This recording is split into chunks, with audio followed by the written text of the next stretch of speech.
Vinney Chopra and my partner, BeauEckstein. And we come to you live at 9:30 Pacific, which is 12:30 Eastern, every Friday. Thanks for joining.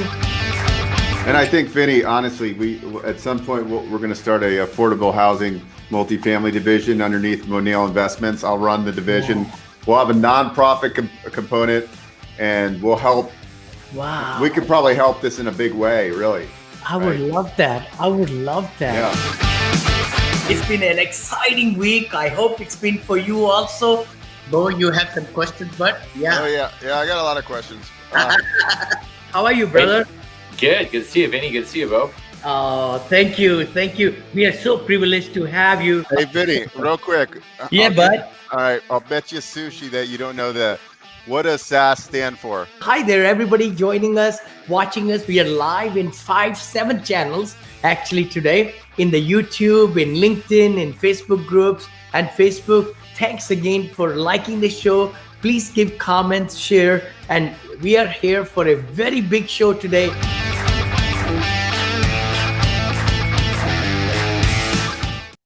Well, good morning. This is Vinney Chopra, Vinney and Beau show. Hello, brother Beau. How are you?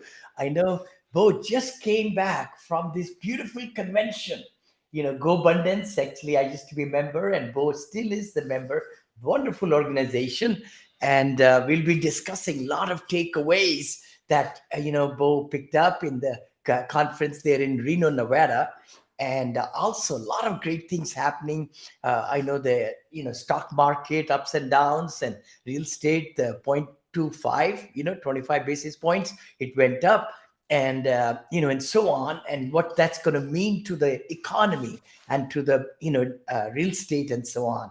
Welcome, Beau. How are you? Are you tired? I know you traveled a lot yesterday, bro. No, I actually got a good night's sleep. So, Go Abundance is a tribe of men, and they have different pillars, and we meet. They do a winter retreat and a summer retreat, and then there's trips in between for people who want to go on. Yeah. But it's a group of successful entrepreneurs, a lot of them in real estate space, a lot of them in tech and business ownership, service-based businesses. So you get a good grasp of all different business owners, multifamily, assisted living, developers, and there was 240 of us at this event.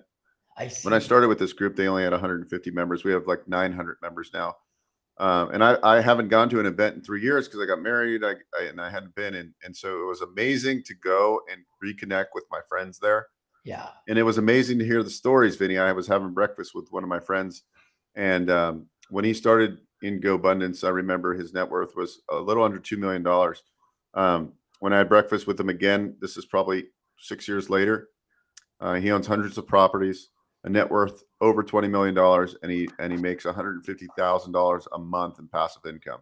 Wow. Right? Not everybody's this guy, but the point is that it's amazing to see people leveling up. I saw one guy who was originally a helper. He helped. He was what we call the Go Crew. He would, run and make the event happen. Mhm. And he wasn't even in Go Abundance. Today, he's in Go Abundance. He's like 26 years old. His business did $3 million in revenue last year. So it's an amazing group. This year, the big takeaways, we also had Tom Bilyeu as our keynote. Tom exited. He was the co-founder of Quest Nutrition. I actually use some of their products and stuff. But he exited that $1 billion exit. Wow. And he got, high figures payday when he exited. And I follow him. He has a podcast on YouTube called Impact Theory. Mhm. He interviews the top people in the nation, the big Yes, names, the I Ed watched Millett's, it. the Grant Very Cardones. good. Very Yeah. good. Yeah. And the takeaways from his conversation, he talked a lot about how he references stuff and how he thinks his thought process on how he evaluates things. And his biggest kind of like thing that stuck out in my mind is Web3 and AI. He says it's the biggest game changer in our generation, period. What's happening with Web3 and the blockchain. Because Web3, really, I was always trying to figure out like what is Web3, and I actually Googled it. As a matter of fact, see, Craig Shaw and myself, we are in the metaverse. That's the Web3 and the metaverse. you know, and just like you said, AI, I'm so glad you're talking about that, because that's what I've been spending a lot of time in the last year and a half in those two things. Wow.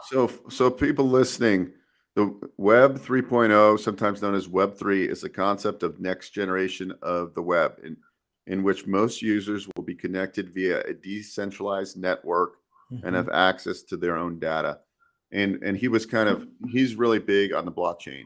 And Mhm. I still am kind of trying to grasp all this, but really the blockchain is where you can take a physical asset and Mhm. make it a digital asset, and it's a like super secure way of showing timestamps, who owns it, and so forth, right? So you just think about the title process, right? Like when you buy a house, the escrow, the title, the closing, the recording. Mhm. Eventually, this is all going to be blockchain, right? Yeah. One of my friends at the event, I'm not going to name names, but somebody committed major fraud on him, and they went in and fabricated notes, deeds, and they stole properties. Wow.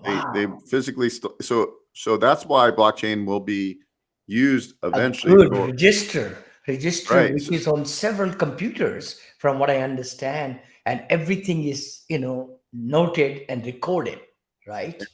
So this stuff wouldn't happen to him. So Yeah. he's dealing with a lot of stuff. He ended up getting the properties back. It was a huge hassle. He ended up having to sell them through the whole process. And then he had to go buy, because it was several $1,000,000. He had to go rush out and buy stuff. So now he's fixing all those problems, right? And Mhm. that's all could be avoided and will be avoided eventually using this blockchain technology, which I'm still learning about. Yeah. So I think the big takeaway from Tom is, I got to take a picture with him, and I'm not usually what I would call a fanboy, but with Tom, I was a fanboy. Yeah. It was fun to get a picture with him, but really humble guy. He's not like a lot of people that are, big time, kind of have ego. He is like so genuine that it's amazing. So That's awesome. uh, I will continue to follow him. He talked about he's really into comics like Mhm. Marvel comics. He talked about webtoons, and apparently webtoons is like getting more views than YouTube. And I never even heard of webtoons. So then I Wow. Googled it and checked it out. So that was a big takeaway. Mhm. The other big takeaway, Vinny, was that all these people I look up to as successful entrepreneurs, we all, they all, we all have issues, right? And that could be, so a big thing about GoBundance is not just, being rich and wealthy, but it's also health, nutrition, and so forth. Yeah. But the component of that is that no matter who they are and how we put people on pedestals, Mhm. they all have problems. They all have, marriage Issue, problems, problem. Yes. children problems, problems with deals. It's not like you become wealthy and you have no problems. I mean, being wealthy really helps, but these guys have the same issues. A lot of the older guys in the group, their whole thing is they're getting ready to retire, and they have a little bit of concern, like, do we have enough money? Do we, because these are people, um, and it's interesting, and some people in the group are not they don't need to be the $100 million guy. They're good with their couple $1,000,000 of net worth. Some Mhm. of them want to be the 100 million plus. So it was amazing that standpoint. We also had people speak on stage about biohacking, so things we can do to live longer, to look younger, I see. which is very interesting. So Mhm. these events, we cover not just the wealth pillar, but we cover also about giving back, right? Yes. And so they have like a one sheet, which is it's basically your roadmap, like what you've achieved and what your goals are, what your net worth is, what your vertical and horizontal incomes are. Yep. And really, what I learned early on in this group is that you want to become a 100%er. You want to get enough passive income where you could just live off that passive income and get out of your W-2 job eventually if you wanted to. So Yep. some guys still in the group are in W-2. Some are very high paid W-2 that are like, hey, I need to do something else. I like my job, but I want to create more wealth. So Mhm. then those type of people will find syndicators in the group, and maybe they'll invest into friends of theirs that they meet through Sure. these groups.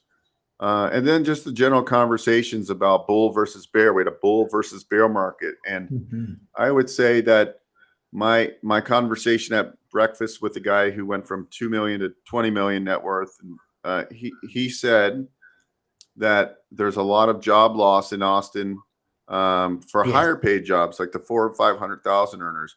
And he says we probably don't see the slowdown yet because those people typically have a little bit of reserves. So he says he does see that. So he does, think there's a lot more pain where other people I've heard said, hey, we bottomed out, the market's bottomed, and we're stabilized. We're going to just be plateaued for a while. So it'll be interesting to see. I did think today I saw that the jobs report came out, and I think it was negative. So but if you listen to the Fed, that's what they want to do, right? That's how they're hedging inflation. So you're going to see a lot of job loss. So I still think we have at least 6 months of downward trends. Maybe after another 6 months, we might see more positive news coming out. But at the end of the day, people are still buying deals. People are buying businesses. A lot of the people there are looking to acquire baby boomer businesses. There's 12 million baby boomers that own businesses right now. So they have no succession plan, a lot of these people. So they either have to shut their business down or sell it. So it's a good time if you're an aspiring business owner. And we call that entrepreneurship by acquisition. So if you're a W-2 employee, you can go out and buy, like Vinney's doing some assisted living. I could go out and buy a skilled, like a business, a home-based business where you go out and you have your skilled nurses that go out to the houses, right? Because that's also popular along with assisted living. So I could go and start a franchise. I could use SBA finance. I could go buy an existing business somebody who's built a big network of, they have 200 patients in Las Vegas, and they go out and they line up so you can buy businesses like that with very little out of pocket. So the businesses that are typically $1 to $5 million, going back to SBA financing, you can high leverage financing to acquire these businesses. So we're seeing a lot of people in the group really get into business acquisition along with real estate. So I want to ask you that, I know Beau, we are looking at so exciting, all these things, and it's bringing back the memories of Steamboat when you and I went over there in Colorado. It was so beautiful to see all the Go Abundance people on the stage and everything, and what great camaraderie, there was, and there was that connection. It was just not work. It was pleasure. We had the activities in the morning, and then we met at 3 o'clock or so. I remember from 3 to 6:30, 7:30, something like that. So that's so exciting. What Web3, what you talked about, it's the future is here. Future is here. Web3, metaverse we talked about, with the blockchain and everything happening, and also, with all AI. I mean, this world is changing. This world is changing every day. And look at Microsoft putting $10 billion into chat GPT. We talked about it in the previous issues, but now there are so many other services that are coming where look at what happened with the robots. They didn't take away the jobs. I mean, people are still employed, but we are making productivities way high in car manufacturing and everything like that. So I think we could embrace the change. That's what I want to talk about a little bit. Let's not be stubborn and say, what, I'm set in this way. Did you feel that also? A little changing of there in the conference? I mean, people were talking about, that this is time to adopt and change and look into the future, brighter future. Yeah, I mean, that's, coming from Tom, who's a, very successful entrepreneur. Yeah. And that's the other beautiful thing about these events is that I go there and I share my knowledge, but I also sit there and talk and ask questions. Totally. Right. Because there's people from all over the US and actually some other countries now. So you get different viewpoints. You get people that own large service-based businesses like that generate millions of dollars, doing just, home repairs, right? Like there's riches in the niches. And so a big conversation definitely was like, innovation, right? If you're not like paying attention to what's going to happen, you're going to get passed by. So I personally think you got to spend the time like figuring out what's going on in the world. Because when you make an investment in real estate, you also got to think like, well, 10 years from now, is this a viable business or is this location ideal? Is there going to be growth? Is there business growth? Is this the market to invest in for an emerging market because of like what type of businesses are being put around there. Like right now in Phoenix, they're putting a huge logistics center. So knowing like, what big hubs are going out there. Outside of Mhm. Reno, they have the Tahoe Reno Industrial, and they're like a lot of big tech companies that need large logistics spaces. So what are Mhm. the trends there?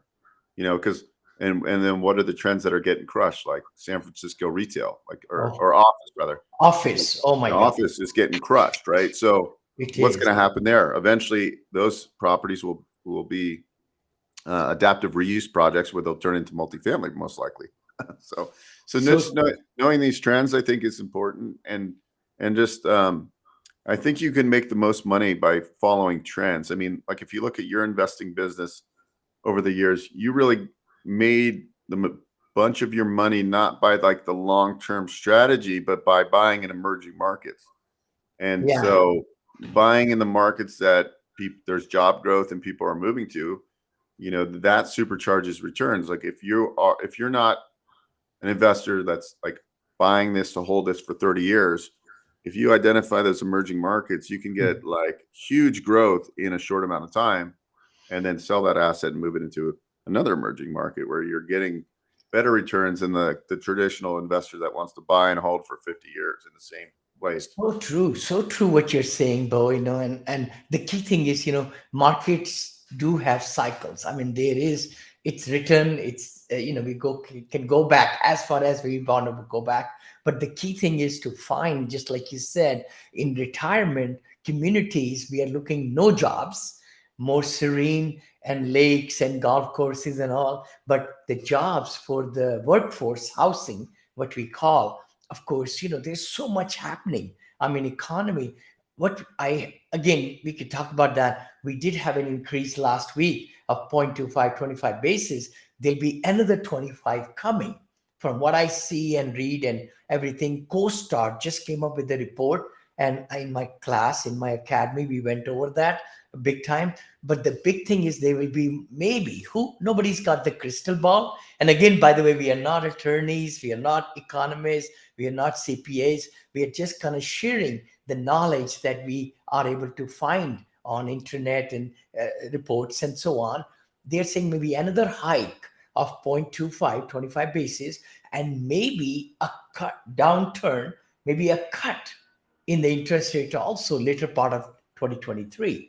But opportunities will be coming. We cannot look at everything on face value. We got to look at the numbers. We got to look at assumptions of not getting increasing rents like we used to, and look at also the financing terms and everything and how long, huh?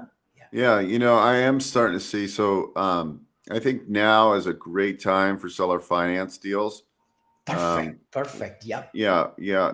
I have a friend now that I met because he watches my podcast and he booked a call and Yep.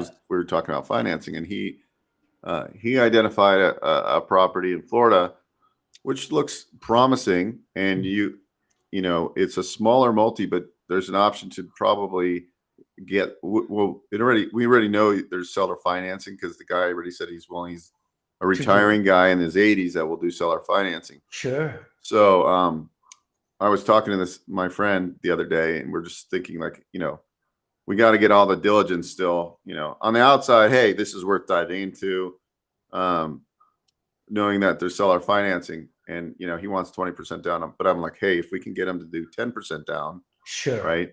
And then we get somebody who maybe has an IRA that wants to be our down That. payment partner, Uh-huh. right? Uh-huh. And Uh-huh. then we help that investor partner of ours get a good return.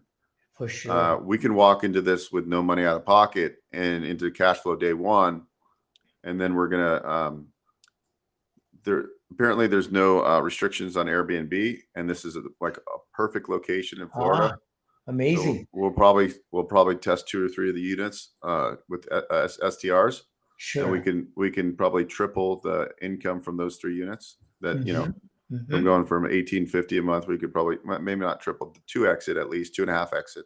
Sure. So then we're gonna, our NOI at the end of the day. So we're gonna at least get a 3-year IO loan from the seller, Uh-huh. I'm actually thinking we should probably negotiate a 5 year Five-year loan. I was going to say five. I know we're just to looking weather at. the storms, right? And then we got Yeah. to find somebody that's got some money in an IRA Hmm. that's sitting, and they're like, hey, I want to deploy it, and then make a win-win for them and us. And then we Totally. just did it. We just got 100% finance deal, cash flow from day one with I huge love it. I upside. love it. With huge upside. Creative With financing is the way to do it. I'm so glad you're saying that, Bo, because we got to lock in with the seller's financing or low interest rates, which have got a runway. If it's 5 years still to mature or 7 years still to mature, that will be fantastic. But you got to get the low interest rate. Don't get into the six and sevens because you don't know. And the cash flow will not be there. See, the biggest thing is I have really lived my life last 15 years. Cash flow is the king. Don't worry about cap rates. Don't worry about anything. You got to see what property is worth really because the prices are going down. Even single family, multifamily, everything is downward trend. So have patience. That's what also I was telling in my academy students. The key thing is you got to have patience, but be ready with the money. Just like you said, IRA money, self-directed money, both right like that. And ask seller to finance if they're in trouble. They're in trouble, but they did buy it at a good time and everything. They might be willing to do that. Yeah. one thing I note on that, it doesn't mean they're in trouble. It could be like you're So 85 they're years old. retiring. Yeah, yeah. Yeah, and you don't, like, if he sells day one, he's getting taxed on the full amount, right? So Exactly. if we do it in installments, he's only paying Yes, taxes. yes, So that's yes. the conversation we need to have with this. So, like, actually, a good avatar is a retiring landlord, right?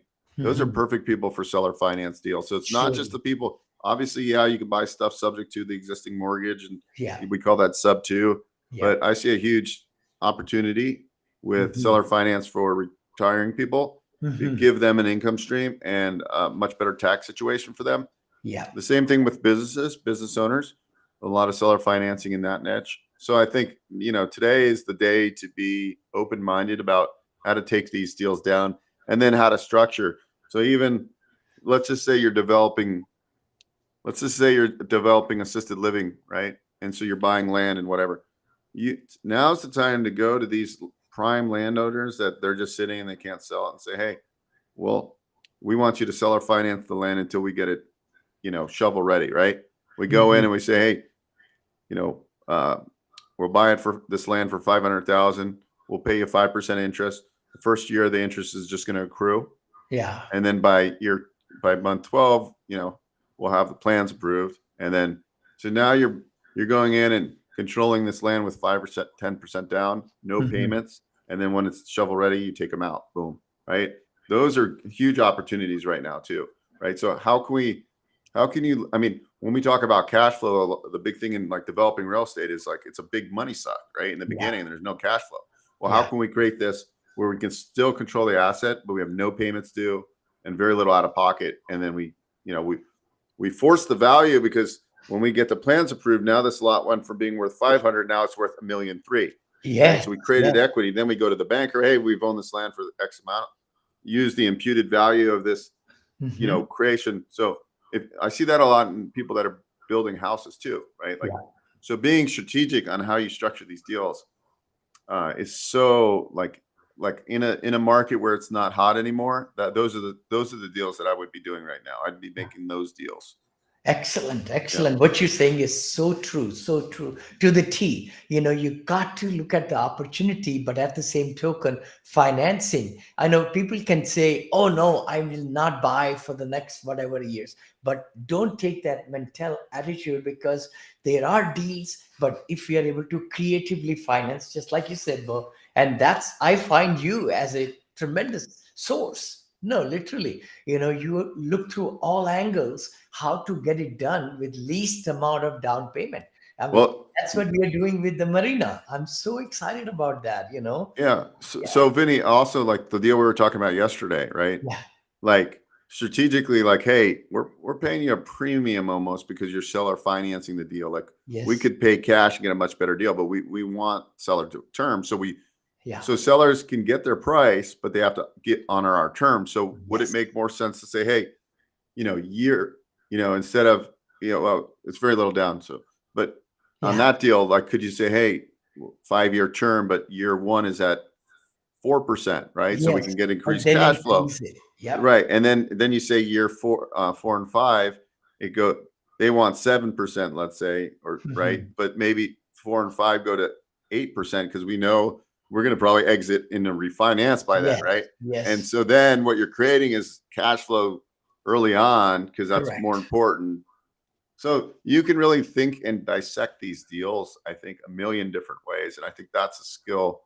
Being a deal architect, I think, is the number one skill to have. Mhm. Well, that I think being a deal architect and raising money go hand in hand. If you're good at those two things, everything else falls in place. You said it so right, Beau. And also today we talked about buying already built businesses. There are so many businesses, and that's the beauty of it. I know Mike Fritz comes to my mind. Mike, we were talking. He's able to raise money to buy businesses, and you and I talked also in your circle, in my circle. People are investing. I'm investing into businesses also because why not? There are certain ways to make money in real estate. There are great ways to also raise money legally, and then you are able to invest it with a good business plan to make the money work. Yeah, no. I'm listening to an amazing book right now, and it's called Buy Then Build. Buy, then Buy build. Then Build. This is all about how to find businesses to buy, how to do it in the right way. Uh huh. And he also has a coaching program. This guy, because his niche is Sure. buying businesses. Uh huh. Um, it's a fantastic book because he gives you a framework to understand like what you should be looking for and really how to identify what type of business. Uh Because a lot of huh. people go in, hey, I want to buy a business. It's too general. He goes, Mm-hmm. okay, well, what kind of seller discretionary income are you looking for? What Mm-hmm. industry would be ideal? And then he helps you identify the framework. Then when Mm-hmm. you go talk to business, it's the same thing about like trying to do multifamily deals. You're looking for the Yep. business brokers because the deals you see on LoopNet or the deals you see on buy and Sure. sell.com or whatever those are the pick through deals that nobody wants to buy, right? You're Yes. getting in with the biz. It's the same concept, right? But the point he really drove home to me that made a lot of sense. He said, buy. He said, so he was a highly educated guy. He came out of college. He started up a business. Mm-hmm. It was a startup and Yes. it failed. It failed. And he Oh was wow. like, wow, what am I Wow. going to do? Then he figured out your best path is to buy and then bolt on. So he ended up buying a business, right? So that business failed. He ended up buying a business in the same kind of industry. Mm-hmm. And then he took the business that failed, he bolted on those services to the existing business and it blew up. Mm. So his point is that there's already infrastructure. I can literally go in with like 5% of my own funds or my investor funds or 10% of Sure. investor funds. I can go get SBA financing. I can go acquire a cash flow stream of several $100,000 a year and Yeah. take over a business that's been running for 15 or 20 years with a clientele. Like that's a no-brainer to me. So that's why a lot of my contacts are doing stuff like that right now, right? So Mm-hmm. because I'm on the financing side, I see what's going on, and the thing I haven't done the best in the past is take advantage of it. And now I'm like, I'm the man in the middle. I need to be taking advantage of this stuff, right? Yes. Like deals come my way. A lot of times I need equity. I'm like, all right, Mm-hmm. I gotta get in this, and because and then use my creative structuring, my deal architect to make the deals actually close. We did that a lot in the flipping, right? I Yep. remember one time we used your IRA money on a property, Yes, I right? remember that in Rossmore, brother. I Yeah, yeah. know. I So know. we made that a win-win for you and us, Yes. right? Because you came up with the equity we needed to close, and we Yeah. got you a good return, and we did fairly well ourselves. So those kind of skills, when the downturn happened, Vinny, Yeah. and I got completely wiped out. I was in my 20s. I was like, well, what am I going to do? I don't have a college degree. The only thing I know is real estate. And I obviously don't know real estate that well yet because I made a lot of mistakes. Mm-hmm. But I came back and I said, okay, we got to be smart now. And I said, well, there's a huge opportunity with all these foreclosures, but I Mm-hmm. don't have any money and my credit score is 520. So Mm-hmm. what am I going to do? So what did I do? I went out and found a money person. I got the lending lined up. So I'd get a hard money loan. I'd have a money person put the down payment, and then I had a contractor that we partnered with. I put no money in these deals, and I got 33% of the profits. And we did that Ah, over and over and again, right? It was a yeah. win-win for everybody. So look for these win-win opportunities out there and learn how to put these deals together. And if you find the deal, the money comes. It's so true, right? Like if somebody locked up a sweetheart multifamily deal, Oh, they could bring in an experienced operator, right? They could yeah. potentially stay in as a smaller general partner in the Yep. transaction.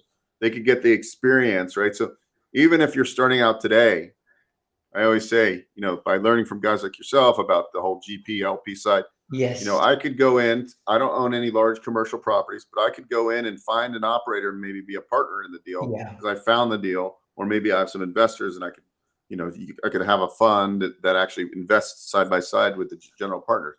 So you could literally go out today and actually buy a 500 unit property and be a general partner in that side. And most people don't like. I went from point A to point B really fast that way versus like me going out and going, okay, well, how am I really ever going to create wealth? I can go to Indiana and buy these little shit properties, but it's going to take you 10 or 15 years that way, which is fine, right? Yeah. I am creating wealth, or I could go and supercharge. And now on my personal financial statement and my schedule of real estate owned, I am now a general partner in 367 units, one transaction, my first commercial deal, right? And so people need to start thinking about how they can get themselves in the game faster. Who, not how. Read that book and then apply those principles to this kind of stuff. I love it. I love it, Bo. What you just said, brother. I spoke about syndication, which is the world of syndication is, I mean, where you are pooling the money, resources together, time, money, everything with the limited partners. And then you are the general partner and you are able to get principal to even co-sign on the loan. And, there's such a big pie. I say that, right? And the big thing is you got to make that decision that there is money flowing all around you, $36 trillion in USA alone in the retirement funds. And people are getting so low interest rates, just like you just said. If the deal is right, people will flock to you. I mean, I don't go out for the investors to say, hey, give me money. I just show them the great deal underwritten, put together nicely with a good business plan. Then they say, Vinny, put me down for 200, 400, 500, whatever like that, right? It took time. But the thing is making a decision to say, hey, I want to understand what this raising money art is, right? And it will help everybody to scale up a little bit more than what you're doing. Because the Exactly. only drawback is higher down payment, closing costs. And if you could get it from your family, friends, people it makes it much easier. And that's what I have been able to do legally through SEC rules and regulations and making sure that the attorneys are involved in the contracts and agreements and LLC that purchases the property. Your limited partners are on the title of the property, all those things. Yeah, and also too, one other takeaway from the event is like, when I was talking about the one sheet, it's really good. I've never been good at keeping my one sheet, and Mhm. I'm like, why aren't I doing that, right? Like, you need to know, like, and I have all these small micro investments in different companies through some crowdfunding platforms. Mhm. I Mhm. have some mortgages, I have some merchant cash advances. I have all these things that I'm investing in, right? Because it's important as you have dry powder to Sure. just start get that as let the rents that you're making on your rental properties Mhm. supercharge those thousands of dollars that come through and not just sit in an account making no return. Make those make more money for you. So you Yeah. could be investing in all these little assets that are somewhat liquid. You can get your money back fairly quickly. And then you really start compounding your financial freedom, right? Because you start thinking, okay, I gotta like put money in here. Then you start setting up little debits from your account. So I have like $500 a month going into ground floor. So I'm investing. Yep. Even I have like 1,000 going into this. I have 800 going into that. Get the money out of your accounts into stuff. So you're always poor. You look at your bank statements. You don't have 100 grand sitting there. Keep as Yeah. little as possible. I mean, Yeah. you always got to keep enough for reserves. But what I'm Sure. saying is, you don't want to get an imbalance by looking and say, oh, I have 12 months of reserves in my bank account. I'm okay. No, Yeah. get that out of your account. Get your mind worried about your money, like, because now you forgot about it but that's growing. That's growing over here. Like, that's what keeps you hungry, right? And then you're not satisfied with your a little bit of nest egg, right? Because we like having our comfort, but get out of the comfort zone. Like I've heard Grant Cardone say this all the time. He gets his money out of his accounts faster than he can. He always wants to feel like he needs to hustle. So not that hustling's all the time, but I'm just saying these little tricks Hmm. will really help you, because like your money's just, you start forgetting about these little things you invested in, but if you keep it on the one sheet and you review it once a month, that would be ideal. So true, so true. I mean, what we talk about every week, and I hope people are following us. Please share these, recordings and our YouTube. We are in 14 different channels right now, 13, 14 channels. By the way, the key thing is to really take something that you pick up from these ideas. We come live to you every Friday at 9 a.m. Pacific, 12 Eastern. So please join us also next week. And both, thank you for so much great input, brother. I mean, the thing is, one should just take what it is in their capacity, but get out of the comfort zone and put the money to get velocity. It's the velocity of money.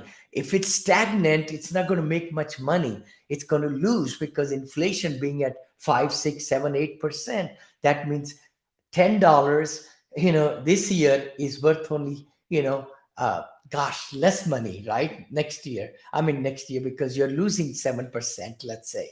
So that's the key about it. Thanks so much for your great knowledge, Beau, and let's go with a bang, and we'll see you all next week. One last question. One last thing. February 8th, guys. February 8th, we're doing a Thrive Real Estate online Yes. event. This Yes. one's all going to be geared around marketing. So it's at 6 p.m. Pacific time.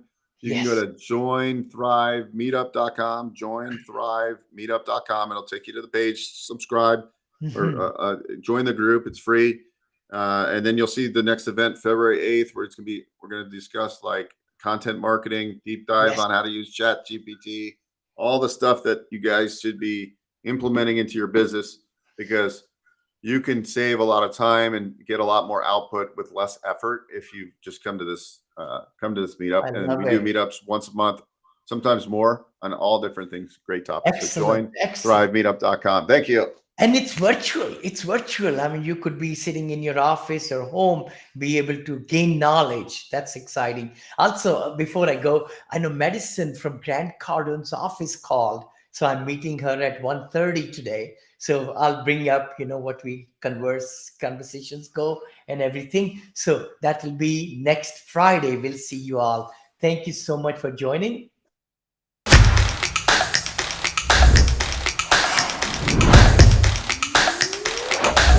Happy to be on your show finally. I'm a long-time fan, and I watch all your guys' content. It's awesome. We're very, very, very invested in our community. It's wonderful to be here. This is Vinney Chopra and also my good buddy BeauEckstein.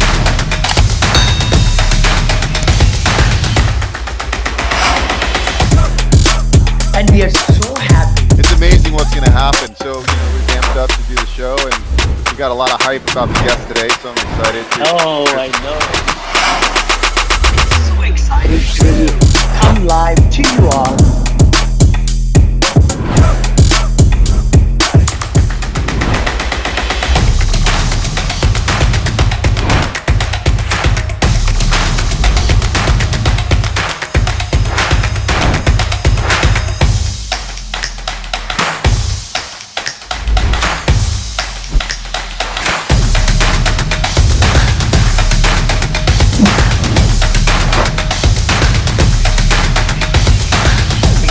You live 9:30 every Friday. How to take your business to the next